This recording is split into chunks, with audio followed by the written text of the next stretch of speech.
한 사람의 불순종으로 죄가 시작되고 그 결과 영원한 죽음의 형벌을 받을 수밖에 없는 존재가 되었죠.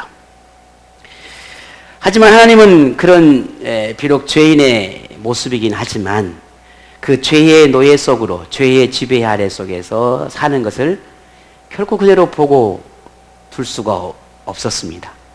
그래서 하나님의 뜻에 순종한 한 사람을 이 땅에 보내셔서 하나님의 은혜를 베풀게 하셨고, 그리고 생명을 선물로 나누어 주셨습니다.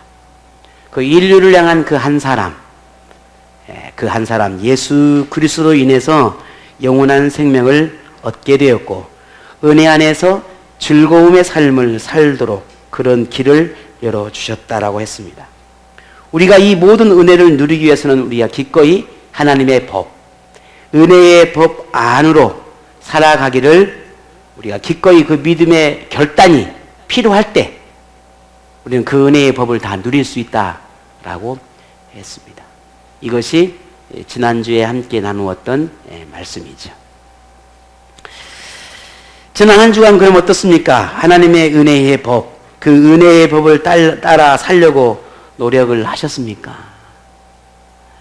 아니면 그저 여전히 내가 살아가는 삶의 스타일, 내가 삶을 살아가는 그런 삶의 어떤 방법들을 여전히 그렇게 살아가며 하나님의 은혜의 법 앞에 우리가 굴복하고 하나님의 은혜의 법을 좀 더 묵상하고 하나님의 은혜의 법들을 내 마음에 새기는 그런 노력들은 혹 우리에게 있었는가? 하나님께서 베푸신 용서와 그 사랑을 우리는 얼마나 느끼며 살았을까? 하나님의 은혜를 크게 느끼셨다면은 그만큼 용서받음이 많았다는 것을 의미할 것입니다. 또한 깨닫는 것이 많았다는 것을 말합니다. 그랬다면 하나님의 말씀에 더욱 순종하는 삶으로 나타났을 것입니다. 만일 그 반대라면 우리는 아직도 하나님의 은혜를 깊이 깨닫지 못하고 있는 것이라 할 것입니다. 만일 우리가 하나님 말씀의 이 요구함이 무엇인지를 알면서도 그 말씀 앞에 우리의 내려놓음의 삶으로 변화되지 않는다고 한다면 이것은 여전히 우리가 죄의 노예 아래 살고 있다라고 말해야 할 것입니다. 자, 이제 우리가 변해야 합니다. 변해야 된다고요. 변해야 된다니까요. 여보세요? 변해야 된다고요. 뭘 어떻게 변해야 되는 건가? 어제보다는 오늘이 조금 더 나아야죠. 그러지 않을까요? 오늘이 내일보다는 조금 나아야죠. 그게 변한 거 아닐까요? 10년 전보다는 오늘이 조금 더 나아야 되지 않을까요? 만약 거꾸로 가고 있다면 어떻게 되죠? 이건 변한 게 아니죠. 다시 과거로 돌아가고 있다면 이건 변한 게 아니죠. 조금 더 나은 모습들, 조금 더 성숙된 모습들, 조금 더 성장해 가는 과정이 그게 변한 겁니다. 하나님은 우리에게 말합니다. 변해야 한다. 변해야 한다. 왜냐하면 우리는 예수님의 그 십자가의 은혜를 알고 있기 때문입니다. 우리는 예수님의 그 십자가의 죽음의 의미를 너무나 잘 알고 있습니다. 더욱 중요한 것은 이 변화를 오늘 성경을 통해서 하나님께서 요구하고 있다는 겁니다. 변해야 한다. 더 나은 모습으로, 더 성숙한 모습으로 변해야 한다. 오늘 본문의 바울도 말합니다. 우리에게 변해야 한다. 죄의 노예 속으로, 죄악의 아래 속에서, 죄의 지배 속에서 결코 살지 않아야 한다. 죄의 노예로 전락해서 살아가는 것을 결코 용납해서는 안 된다. 오늘 본문 2절에 뭐라고 말합니까? 그럴 수 없다. 죄의 노예로 절대 살 수가 없다. 죄에 대하여 죽은 우리가 어떻게 그 가운데 더 살 수 있겠느냐? 죄의 지배 속에서 우리가 결코 살 수가 없다. 어떻게 우리가 그렇게 살 수 있겠느냐? 그렇습니다. 더 이상 죄의 지배 속에서 살 수가 없습니다. 우리는 죄의 지배 아래 살 때 우리의 삶이 하나님과 어떤 관계를 맺고 살았는지를 너무나 잘 압니다. 하나님을 떠나봤습니다. 하나님의 말씀에 온전한 순종을 이루지 못했던 시간들도 우리에게도 있었습니다. 내 마음대로 내가 하고 싶은 대로 살아본 적도 있습니다. 그럼에도 다시 죄의 지배 아래 우리 자신들을 내던지겠냐 그 말이에요. 그럼에도 그의 삶으로 우리의 삶을 다시 과거로 돌아가야 되겠냐는 거예요. 예수님이 비유로 이런 말씀을 하죠. 개가 자기 토한 것을 도로 주워 먹는 그런 비유를 했습니다. 우리의 삶이 하나님 밖에 살았을 때, 하나님과 멀어졌을 때 삶이 어떠하다는 걸 너무 잘 안단 말이에요. 은혜 안에 살 때 우리의 삶이 얼마나 풍요롭고 만족스러운지 너무 잘 알아요. 그래서 예배에, 그래서 기도의 삶을, 그래서 헌신하고 수고의 삶을 기꺼이 마다하지 않았어요. 시간만 되면, 기회가 되면 하나님 앞에 달려갔단 말이에요. 아니, 시간을 만들어서라도 하나님 앞에 달려갔어요. 없는 시간을 쪼개서라도 하나님 앞에 달려갔어요. 그게 하나님의 은혜를 알 때의 우리의 모습이었습니다. 작은 것에 감사하고, 설령 감사의 조건이 없다 할지라도 그 속에서 감사의 조건을 찾아보려고 하고, 좀 더 나태하고 게으르지만 다시 나를 붙잡고 하나님 앞에 달려가려고 했단 말이에요. 그게 우리의 은혜 속에 살았던 우리의 모습이었습니다. 세상이 뭐라 해도, 우리 주변에 어떤 삶의 환경을 만나도 그저 하나님 앞에 달려가서 그 하나님을 붙잡으려고 했던 삶이 우리의 은혜 속에 살았던 삶이었습니다. 그저 눈물로 기도하고 찬양하며 하나님 앞에 기도하고 작은 것에 하나님 앞에 감격해하고, 그게 우리의 은혜 속에 살았던 우리의 모습이었습니다. 직장에 있든 교회에 있든 가정에 있든 내가 살아가는 모든 삶의 속에서 늘 떠나지 않았습니다. 하나님의 은혜가. 다시 과거로 돌아가고 싶습니까? 우리의 모습은 과거에 있지 않습니까? 그럴 수 없습니다. 결단코 그럴 수 없습니다. 그래서는 안 됩니다. 만일 우리가 조금이라도 과거에 머물러 있다면, 그렇다면 이제는 멈추고 다시 되돌아서 은혜의 길로 들어가야 합니다. 그것이 우리가 영원히 은혜 안에서 사는 비결입니다. 바울은 우리가 왜 이 죄의 지배 아래서 살면 안 되는지, 왜 우리는 죄와 멀어져야 되는 것인지, 그 이유를 다양한 표현들을 통해서 우리에게 말하고 있습니다. 한마디로 그것은 구원받은 우리는 예수님과 특별한 관계를 맺고 있기 때문이다 라고 이야기했습니다. 근데 그 특별한 관계란 게 뭐냐? 오늘 본문에 보면 이런 표현들이 나옵니다. 그리스도 예수와 합하여, 그리스도와 연합한 자, 예수와 함께하는 자, 함께 연합하다 혹은 합하다라고 하는 단어들이 반복돼서 나옵니다. 이건 같은 의미입니다. 무슨 의미입니까? 우리는 예수님과 하나가 된 존재라는 것입니다. 우리는 하나가 되었어요.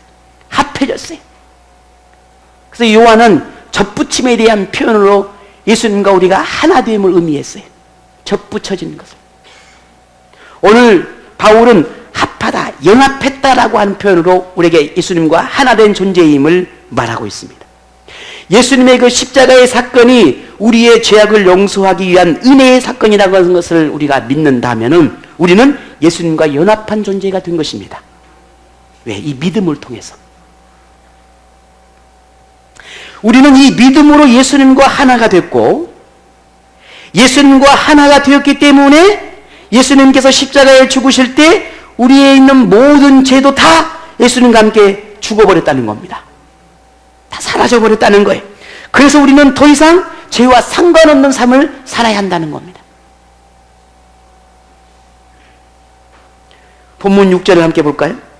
다 같이 한번 읽어보겠습니다. 6절입니다. 시작.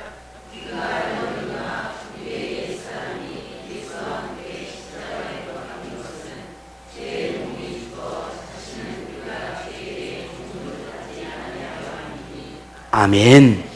죄의 몸이 죽어 예수님께서 십자가에 죽으실 때 우리의 죄된 모든 몸과 영혼이 모든 죄악들이 십자가에 못 박아 죽어버렸으니 다시는 이라는 표현입니다.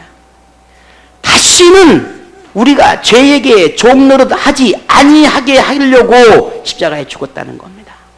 다시 죄의 종노릇 하지 말라라고 말하고 있는 겁니다. 다시 너의 하나님을 버렸던 그 과거로 돌아가지 말아라 라고 하고 있는 거죠. 하나님을 몰랐던 그 과거로 돌아가서는 절대 안 된다 라고 하는 거예요. 왜? 내가 너의 모든 죄를 내가 다 십자가에 죽을 때 다 함께 죽어버렸기 때문에 돌아가서는 안 된다는 겁니다. 그런데 만일 여전히 죄 속에 살고 있다면, 아니 혹은 우리가 다시 죄의 노예로 돌아간다고 한다면 예수님의 십자가의 죽음을 그 죽음의 뜻을 허무하게 만들어버리는 것이 아니겠는가 하는 거예요.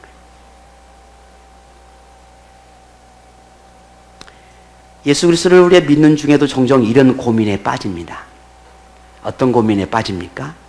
왜 변화된 삶을 살아야 하느냐 하는 거예요. 나 지금까지 잘 살아왔는데, 별 문제 없이 지금까지 잘 살아왔는데 뭘 더 변화하라는 거냐는 거예요. 내 마음, 내 생각, 내가 하는 모든 삶의 일련의 그 모든 것도 얼마든지 지금도 편하게, 얼마든지 문제 없이 잘 살아왔다는 거예요. 근데 뭘 변화라는 거야? 왜 변화라고 하는 거냐?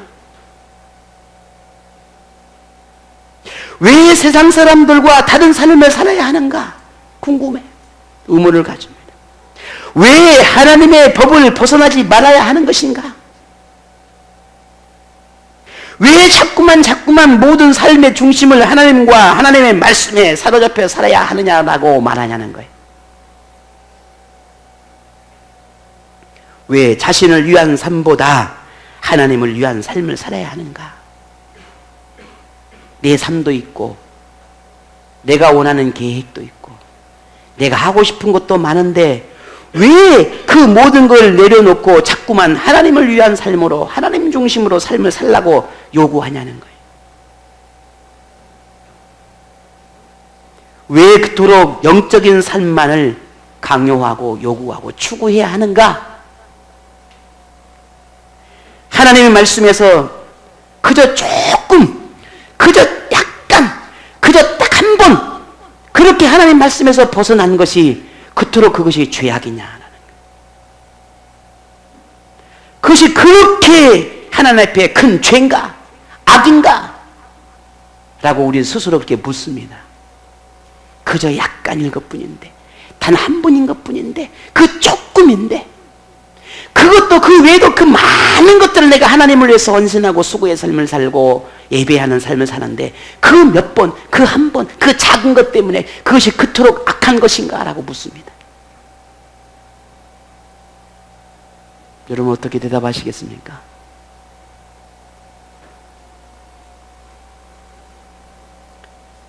우리 아이들 키우면서 응가를 합니다. 응가를 하는데 이 기저귀에 그냥 아주 하나 싸도 우리 전라도 말로 냄새가 겁나게 나요. 그런데 딱 만큼 쌌어. 냄새 나요? 안 나요? 안 나요? 애기 안 키워봤어요? 이상하다. 야, 뭐 너 누가 똥 쌌냐? 별로 안 쌌는데 보일똥 말똥해요. 똥 요만큼. 냄새 나야 안 나요? 윤진아님, 나야 안 나요? 나요. 그건 똥이에요, 똥 아니에요? 예? 똥이에요. 요만큼 싸야 똥이에요? 요만큼 쌓은 것도 똥이에요. 염소똥은 똥 아니에요, 똥 아니에요? 염소똥은 똥이에요. 소똥만 똥인 줄 알아요? 쥐똥은 똥 아니에요, 똥 아니에요? 똥이에요, 똥이 아니에요? 쥐똥도 똥이에요. 돼지똥만 똥이에요? 요만한 작은 똥도 똥은 똥인 거예요. 냄새가 나요. 하나님 앞에 이렇게 큰 죄를 짓지 않았다고. 그저 작은 거 하나하나 앞에 내가 하고 싶어서, 내가 좀 싫어서, 아니면 내가 좀 불편해서 그 작은 건 하나님 먹였다고 그게 그렇게 악한 거냐라고 우리가 되묻는다면 하나님 뭐라고 말씀하시겠냐는 거예요.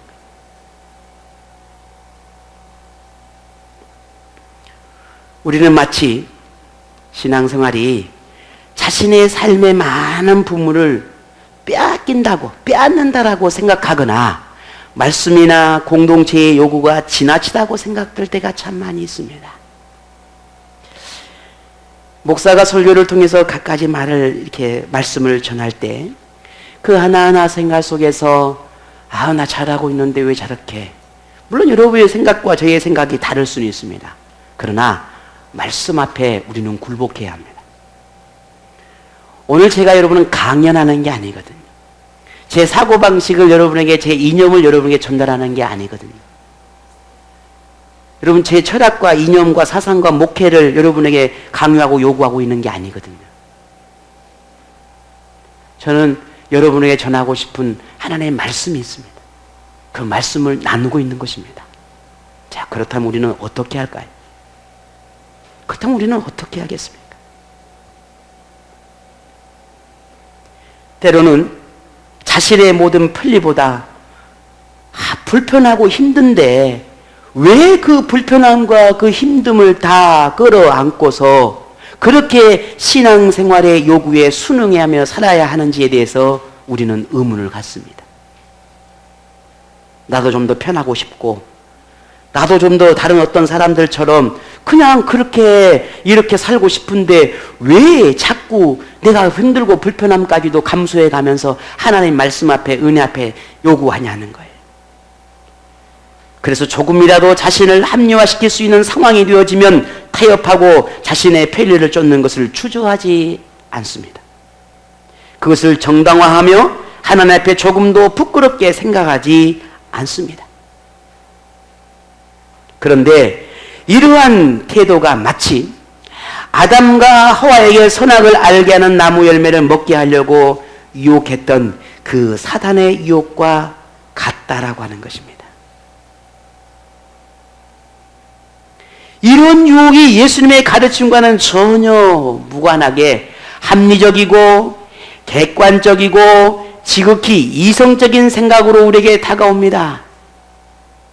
거봐, 나만 그런 거 아니잖아. 거봐, 나만 그런 모습이 있는 게 아니라니까. 다 그래. 다 그러지 않아요. 근데 우리는 뭐라고 말해요? 다 그래 라고 말하죠. 다 그러지 않아요. 이런 사람들이 있어 얼마나 많은지 몰라. 예, 많지만 그러나 더 은혜 속에 사는 사람이 훨씬 더 많습니다. 하나님의 말씀 붙잡고 살아가는 사람이 훨씬 더 많아요. 하나님의 은혜 안에서 몸부림치는 사람들이 훨씬 더 많아요. 그럼에도 불구하고 자신의 생각과 자신의 그 고집과 자신의 판단이 마치 정당하다고 생각하는 것처럼 다 그래 라고 이야기를 합니다. 이것이 사단의 유혹이라고 하는 거예요. 그런데 이것이 사단의 함정임에도 불구하고 내가 알게 모르게요? 알게요 모르게요? 모를까요? 알까요? 퀴즈. 알고 있습니다. 내 이 작은 양심의 소리가 들려옵니다. 이러면 안 되는데, 이거 참 부끄러운데. 그러나 처음은 그렇습니다. 그러나 시간이 흐르고 점점 더 그것이 내 습관화되고 내 삶의 그 하나의 작은 자리를 차지하기 시작하면 그때부터는 더 이상 부끄럽지도 하나님 앞에 그것이 잘못됐다라고 생각하지 않습니다. 그리고는 그것이 너무 당연시 여겨지기 시작합니다. 그럼에도 그런 사단의 유혹이 올 때 많은 사람들은 하나님의 편에 서기보다는 자신의 편리함을 따라 선택합니다. 이것이 지극히 죄의 노예의 삶의 모습입니다. 성경은 죄에 대한 정의를 이렇게 말합니다.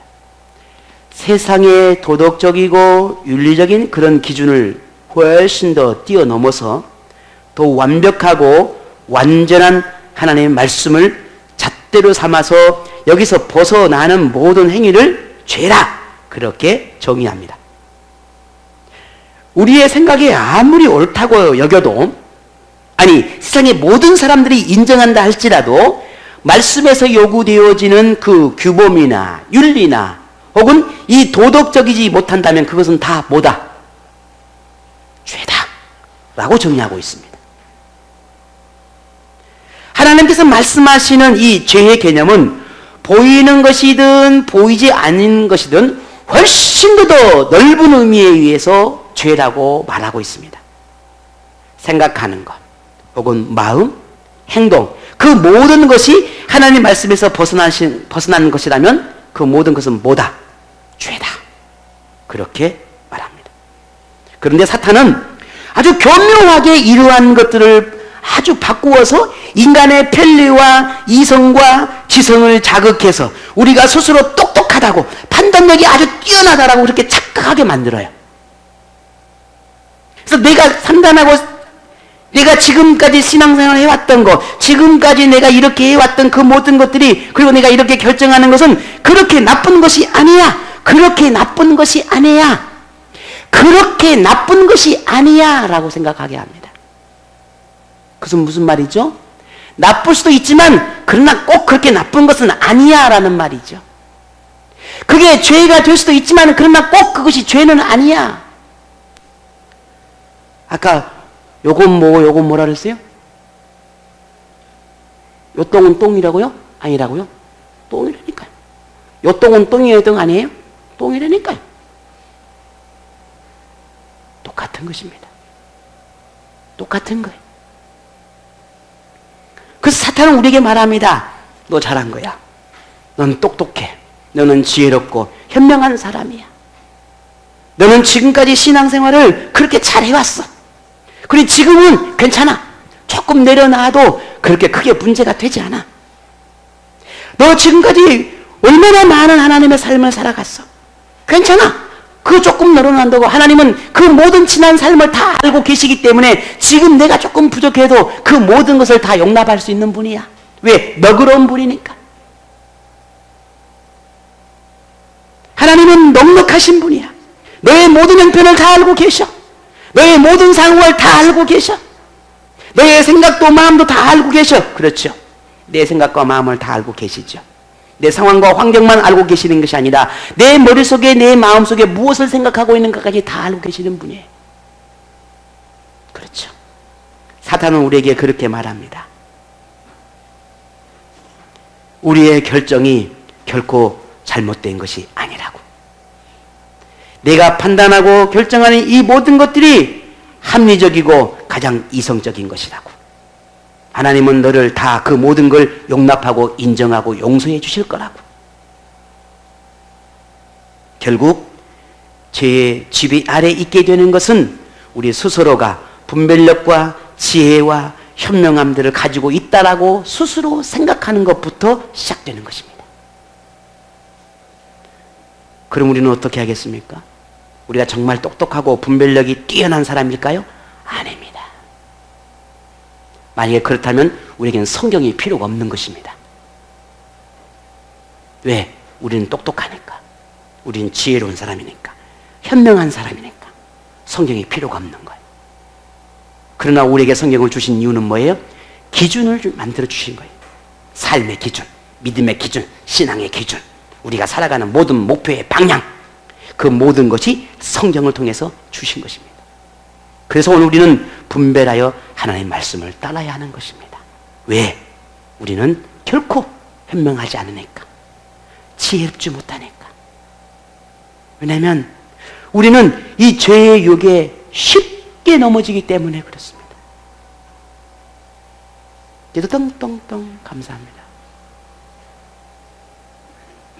우리는 결단코 죄의 노예로 살아서는 안 됩니다.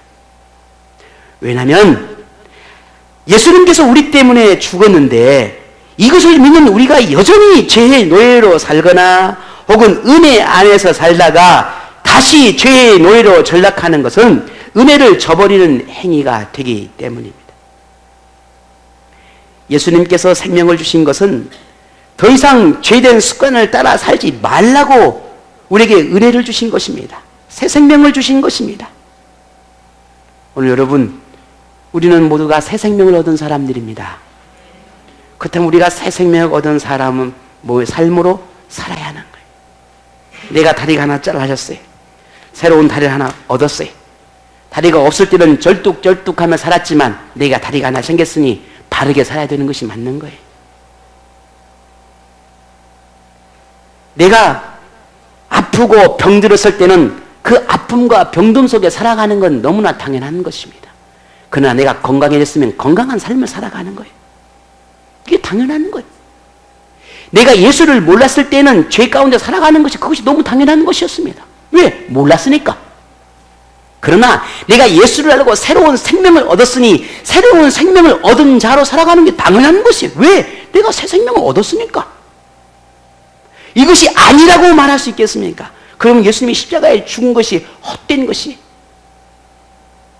그렇다면 이러한 예수님의 마음에 합한 사람이 되려면 우리는 어떻게 하겠습니까? 새 생명을 얻은 사람의 삶을 살아가려면 우리는 그런 모습은 어떻게 살아가는 것이 맞냐는 거예요. 그것은 우리의 정체성을 찾는 것입니다. 바울은 본문 11절에 이렇게 말하죠. 이와 같이 너희도 너희 자신을 죄에 대하여 죽은 자요 그리스도 예수 안에서 하나님께 대하여는 살아있는 자로 여길지니라. 아멘. 자, 구원받은 오늘 우리는 죄에 대해서는 죽고 예수 안에서 살아있는 사람이다 라고 그렇게 말했습니다. 우리가 어떤 사람이라고요? 죄에 대해서는 죽고 예수 안에서는 살아있는 사람이다 하는 거예요. 이게 오늘 구원받은 우리를 향한 정의예요.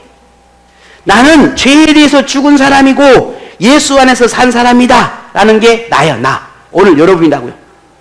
자, 여러분 옆에 분에게 집사님은 권사님은 아니면 성도님은 누구님은 죄에 대해서 죽고 예수에 대해서 사신 분입니다. 이렇게 말해줘야 돼요. 그러면 어머야 내가 진짜 그럴까? 이렇게 또 말씀하신 분도 안 계시겠지? 아멘이 아니야. 아멘. 우리는 죄에 죽은 사람. 그래서 예수님이 십자가에 죽었단 말이에요. 구원받은 사람을 향해서 예수 안에서 살아있는 자로 여기라. 이게 정체성이에요. 내가 예수 안에 살아있는 사람이다 라고 여기는 게 이게 그리스도인의 정체성이란 말이에요. 그런데 여기서 예수 안에 사는 사람으로 여기라 라고 하는 이 말은 예수 안에 사는 사람이라는 이 생각을 가지고 살아라 하는 말이에요. 내가 예수 안에 있는 사람이야 라고 하는 이 생각을 가지고 살라는 거예요. 모든 삶을. 내가 예수 안에 살아가는 사람이라는 이 생각을 결코 버리지 말아라 라고 하는 말입니다. 그러니 우리가 가지고 있는 가치관, 이념, 생각, 사상 그것이 무엇이든지 간에 그 모든 것들이 나를 사로잡고 있는 그 모든 사상, 생각이 것들이 나는 예수 안에 사는 사람이야, 나는 예수 안에 있는 사람이야 라고 하는 생각에 사로잡혀 살라는 거예요. 여러분 그렇게 사십니까? 앉아나 서나 당신 생각이 아니고 예수 생각을 해야 한다고 말이에요. 자나 깨나 당신 생각이 아니라 누구라고요? 예수. 이 노래 노래방에서 잘 부르시죠? 앉아나 서 예수 생각을 하면 예수 생각, 예수 마음, 예수의 생각으로 가득 찬 사람, 이 사람이 예수 안에 있는 사람이라는 겁니다. 이게 예수 그리스도의 정체성을 가지고 있는 그리스도인의 정체성이 분명한 사람이라는 말입니다. 그래서 예수 안에 사는 사람은 무엇으로 가득 채워져 있다? 내 생각이 예수로 가득 채워져야 한다는 겁니다. 어떤 생각을 하느냐에 따라서 그 사람의 행동이 달라집니다. 내가 어떤 생각을 하느냐에 따라서 행동이 달라져요. 그리고 네 행동은 결국은 내 삶의 생활 양식을 만들어내는 거예요. 그렇게 만들어진 내 생활 양식은 내 삶의 가치와 질이 바뀌는 것입니다. 결국은 내가 어떤 삶을 살고 있느냐라고 하는 말은 결국은 내가 어떤 생각에 사로잡혀 살고 있느냐는 말과 똑같은 거예요. 내가 세상의 생각으로 가득 차면 나는 세상에 살고 있는 거예요. 내가 예수의 생각으로 가득 차면 항상 모든 생각하는 게 예수를 향해 있다고 하는 것입니다. 그러니 바울이 우리에게 말합니다. 예수의 생각으로 가득 채우라고 말하고 있는 거예요. 왜? 너희는 그리스도 안에 살아있는 사람이니까. 죄에 죽어버린 사람이니까. 그래서 생각 속에 예수의 생각으로 가득하면 그 사람의 삶은 뭐가 나타날까요? 그 삶 속에 뭐가 보일까요? 예수의 생각으로 가득 찬 사람은 그 삶에 누가 보여요? 내가 보여요? 예수가 보이죠. 예수가 보여요. 돈으로 머리에 가득한 사람은 그 사람의 뭘로 보일까요? 안전하, 선한, 뭔 생각? 돈 생각한 사람은 뭔 이야기만 해요? 돈 이야기만 하는 거예요. 돈 이야기만. 안전하, 선하, 좀 뭡니까 저기 이 축구 뭐예요 저기? 에? 올림픽? 월드컵? 예, 월드컵. 갑자기 생각이, 그 단어가 생각이 안 나네요. 저도 다 됐나 봐요. 밤이나 낮이나 이 축구를 보고 있는 사람이면 항상 뭐예요? 말만 열면, 어제 어디오고 경기를 했는데, 누가 어떻게 해갖고, 누가 무엇을 했는데, 뭐였고. 계속 축구 이야기만 합니다. 왜?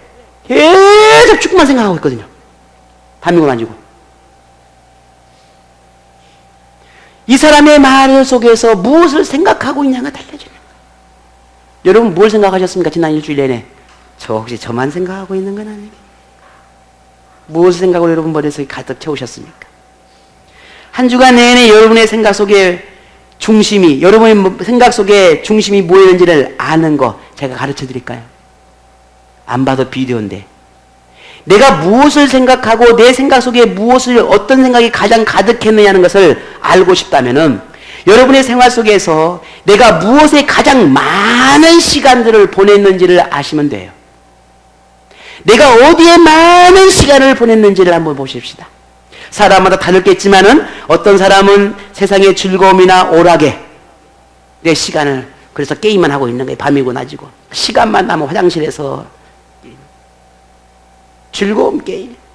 어떤 사람은 물질에, 어떤 사람은 내 자신의 편리와 안락함에, 그래서 좀 더 자자, 좀 더 눕자, 계속 뒹굴뒹굴 눕는 거예요. 시간만 나면 누워. 시간 나면 아이고 죽겠나, 아이고 피곤해, 아이고 피곤해, 아이고 피곤해, 아이고 피곤해, 아이고 피곤해. 이게 입에 달고 살아. 어떤 사람은 친구, 어떤 사람은 유흥에, 어떤 사람은 직장에, 저마다 다양한 어떤 것에 자신의 모든 시간들, 물질들, 그런 노력들을 투자하고 있다? 내 생각과 마음이 사로잡혀 있는 것입니다. 거기에. 그러니 만약 그러한 것들로 인해서 예수님이 머무는 자리가 없다.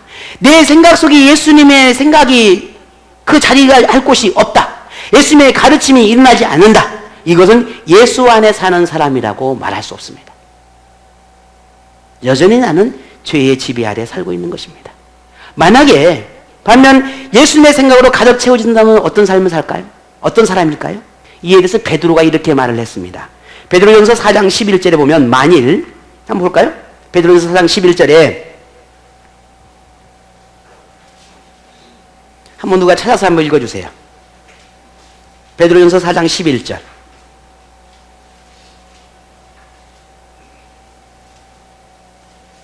먼저 찾으신 분, 아무나 빨리.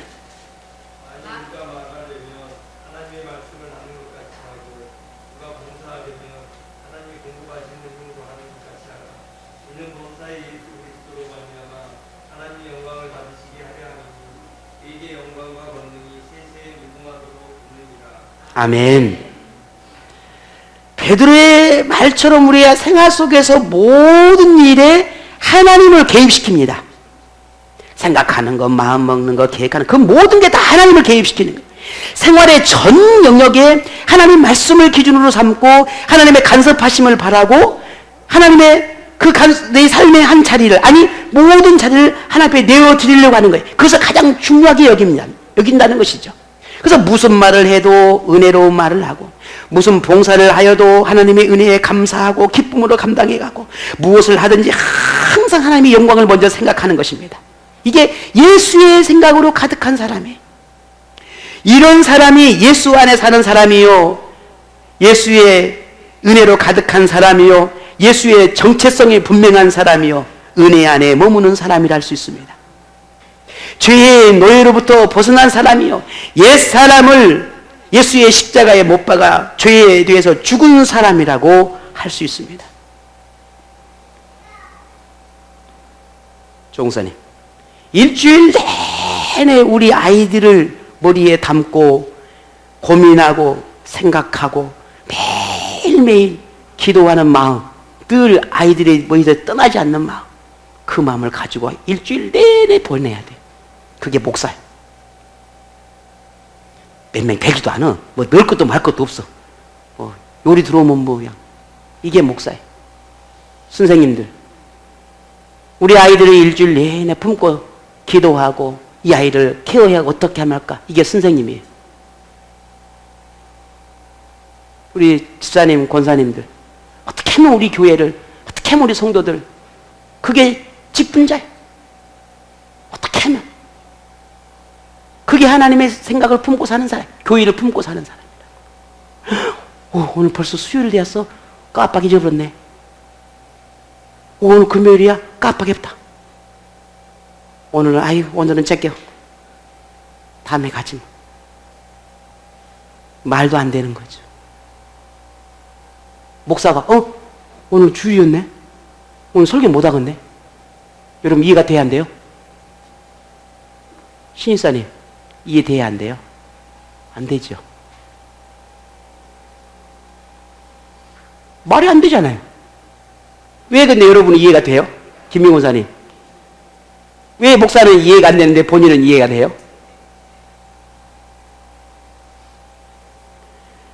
예수의 생각, 하나님의 은혜, 그저 하나님의 말씀, 네가 삶의 직장에서, 가정에서 그냥 온통 하나님의 마음, 이게 가득한 사람이 예수 안에 있는 사람이. 그게 예수의 은혜를 목말라 하고 예수의 은혜가 아니면 못 살겠다고 고백하는 사람의 삶이에요. 그래서 늘 하나님의 생각으로 감사하고 기뻐하고 즐거워하고, 왜? 그렇게 예수 안에 살도록 하나님이 내게 은혜를 주셨으니까 고마운 거예요. 힘들고 직장에서 스트레스 받고 얼마나 힘들어요. 그럼에도 불구하고 작은 것은 하나님 감사합니다. 고맙습니다. 내게 하나님 그래도 힘들지만 이런 직장을 주셔서 감사합니다. 하나님 정말 말도 할 수 없을 만큼 스트레스 받고 힘들지만 그래도 하나님 감사합니다. 왼수 같은 남편 교회도 못 가게 자꾸 저러지만 그래도 하나님 제게는 하나밖에 없는 남편이니 감사합니다. 아멘도 안 해. 얼마나 미웠으면. 그죠?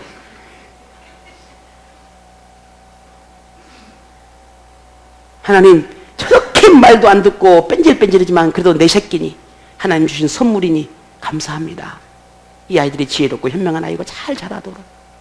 하나님 내가 실력은 없지만 그래도 하나님께 주신 은혜가, 그래서 봉사하고 헌신하고 수고할 수 있는 이 기회가 내게 주시니 감사합니다. 이게 은혜 안에 사는 사람이에요. 이 예수를 생각하고 살아가는 사람이에요. 그렇다면 이제 오늘 우리는 죄에 죽고 예수의 생각으로 가득한 사람이라면 우리는 무엇을 해야 할까요? 바울의 가르침을 통해서 우리는 그 비결 하나를 배우려고 합니다. 본문 4절입니다. 우리 같이 한번 읽겠습니다. 4절입니다. 그러므로 우리가 그의 죽으심과 합하여 세례를 받음으로 그와 함께 장사되었나니 이는 아버지의 영광으로 말미암아 그리스도를 죽은 자 가운데서 살리심과 같이 우리로 또한 생명 가운데 행하게 하려 함이라. 아멘. 자, 여기서 주목해야 할 말씀 하나가 생명 가운데 새 생명 가운데 행하라 라고 하는 말에서 우리의 삶의 방향을 찾게 됩니다. 우리가 이 예수님으로 인해서 새 생명을 얻었으니 이 새 생명의 원리를 가지고 살아가야 한다는 것입니다. 이 새 생명의 원리라고 하는 것은 뭐냐면 예수님의 가르침의 원리예요. 구원받은 자가 그 구원받은 자로서 하나님은 우리에게 구원을 위한 그 가르침을 주신 그 가르침의 원리, 거룩하게 하신, 죄인을 거룩하게 하신, 죄인을 의롭게 하시는 그 하나님의 원리, 그 사랑의 원리를 가지고 살아가야 한다는 겁니다. 그게 뭘까? 예수님께서 십자가에 죽으실 때는 우리가 죄에 지배받지 말라고, 죄로부터 자유하라고, 구원의 선물을 받은 기쁨으로 살라고, 하나님의 은혜를 더 크게 여기며 살라고 주신 은혜였습니다. 우리가 그렇게 살아가는 게 새 생명의 삶을 살아가는 삶의 은혜의 삶이에요. 이게 우리가 한 주간에 살아내야 할 삶입니다. 이게 오늘 우리가 살아가야 할 삶이에요. 그러므로 오늘 이제부터는요, 우리는 은혜를 더 깊이 느끼고 감사와 기쁨으로 살아갈 수 있도록 우리가 더 하나님께 집중해야 합니다.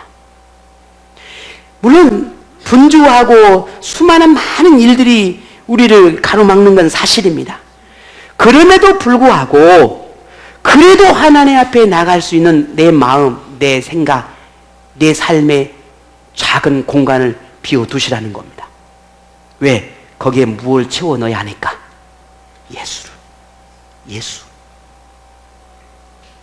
예수를 채워 넣어야 하니까요. 그 공간마저도 내 것으로 채워버리면 언제 예수님이 내 삶으로 찾아올 거냔 말이에요. 그러니 할 수만 있으면 더 많이, 할 수만 있으면 더 많이 비워두십시오. 무엇으로 채워야 하니까요? 예수로 채워야 하니까요. 항상 예수님과 하나님을 기억하면서 십자가의 은혜로 얻은 그 그리스도의 인격을, 구원의 이 인격을 죄에 빼앗기지 않도록 더욱 하나님의 은혜를 붙잡기를 바랍니다.